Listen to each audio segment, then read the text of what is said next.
Let's talk about mutually threatening wounds. This is in chapter 8 as well. Remember, did we talk about the 3 wounds that almost everybody has?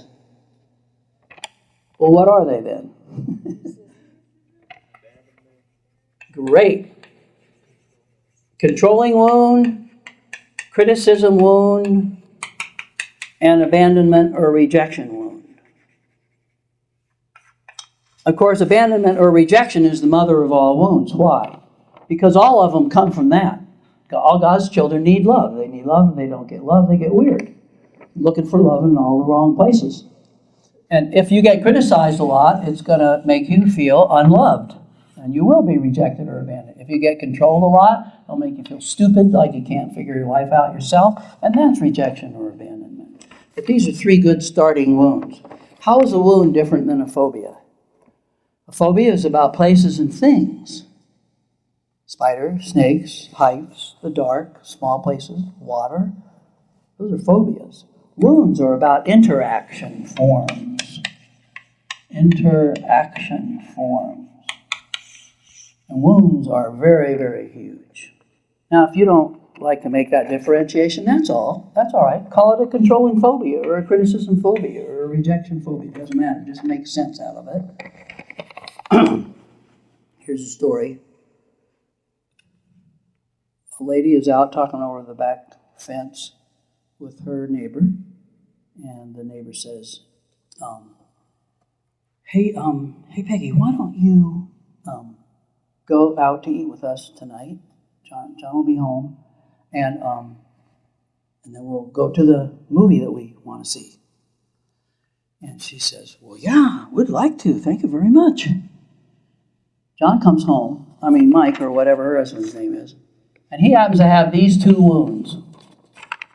And she says, hey, Peggy invited us to go out to eat with them and then go to the movie and see Napoleon Dynamite.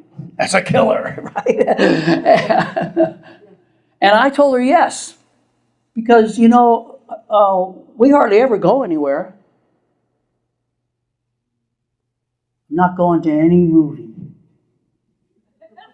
You're not telling me what to do.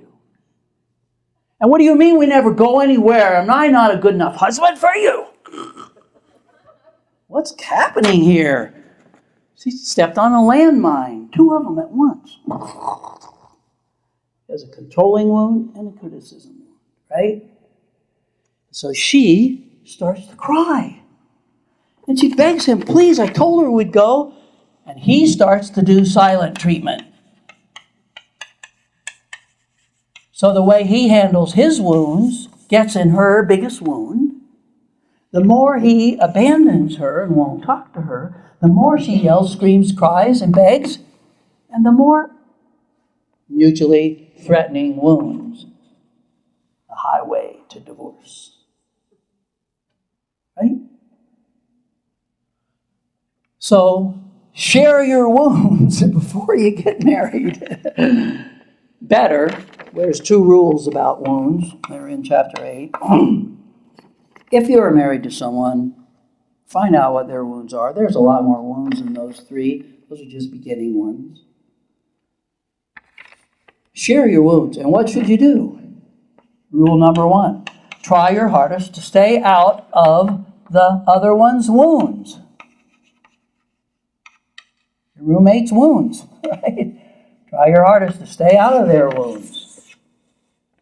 And the other person, what are they supposed to do? Heal your wound. You don't want to die dumb with a wound. Heal your wound.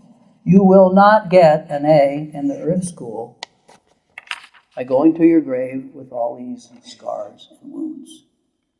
You want an A in the earth school, you must heal your wound. What's the best way to heal a childhood wound? Inner child work, which we did in this room. We turn off the lights, we visualize back to our child. It was wonderful. So you got to do that. How many of you know if you have a controlling wound? How many has a criticism wound?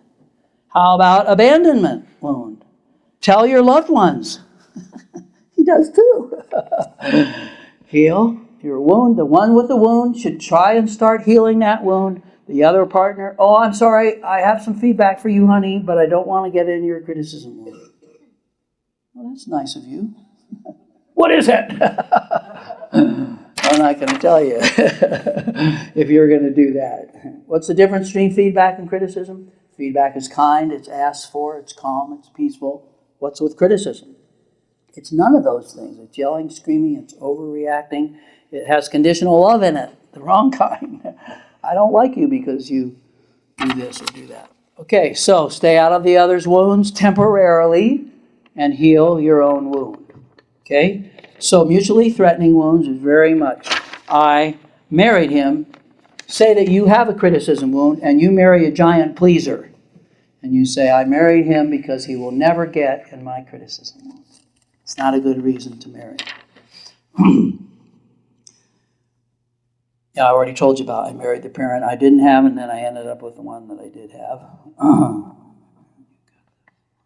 I married the parent I got the most love supplies from. Think about that one. If you got the most love supplies from your mom, you'll marry someone like your mom. If you got the most love supplies from your dad. And that's marrying out of need. I married the opposite of the parent that hurt me. There's another one.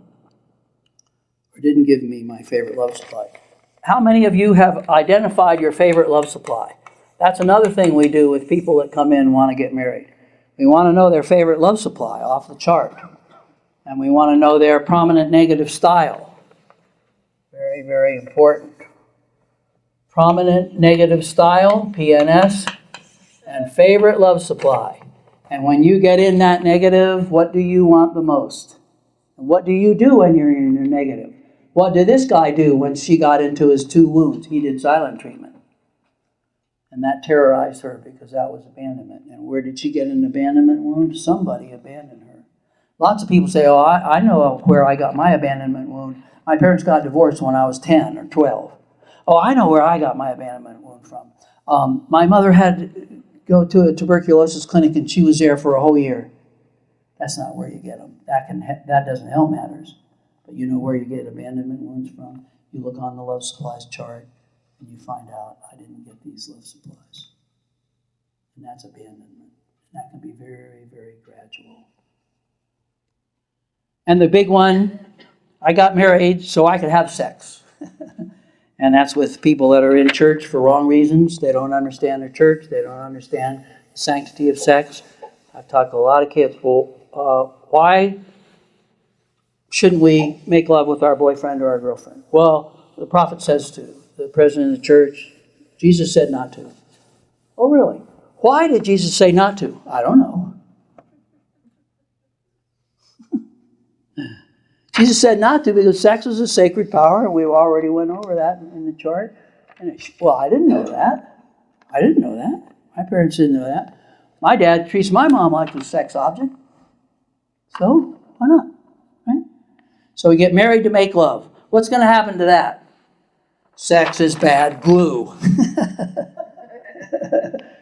It won't keep a relationship together very long because it's a minor part of the healthy relationship and a major part of a sick relationship.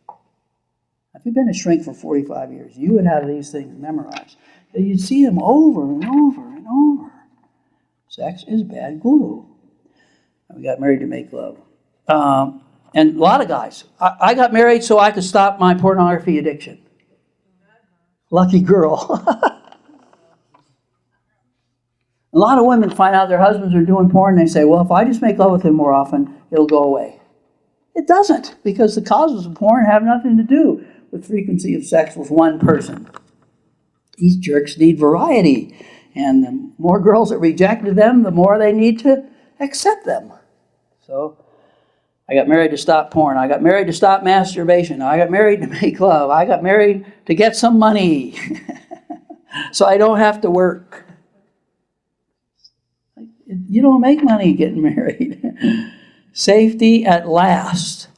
I have come to the end of all my problems. Escape. Doesn't work because you jump from the pot to the frying pan. The soulmate myth. There's magic, there's no work. I'm in la la land. We've been through that. Matching external search models. Chemistry versus electricity. There's another one. I got married because I need love supplies. Takers versus givers. I got married to end loneliness. Does it work?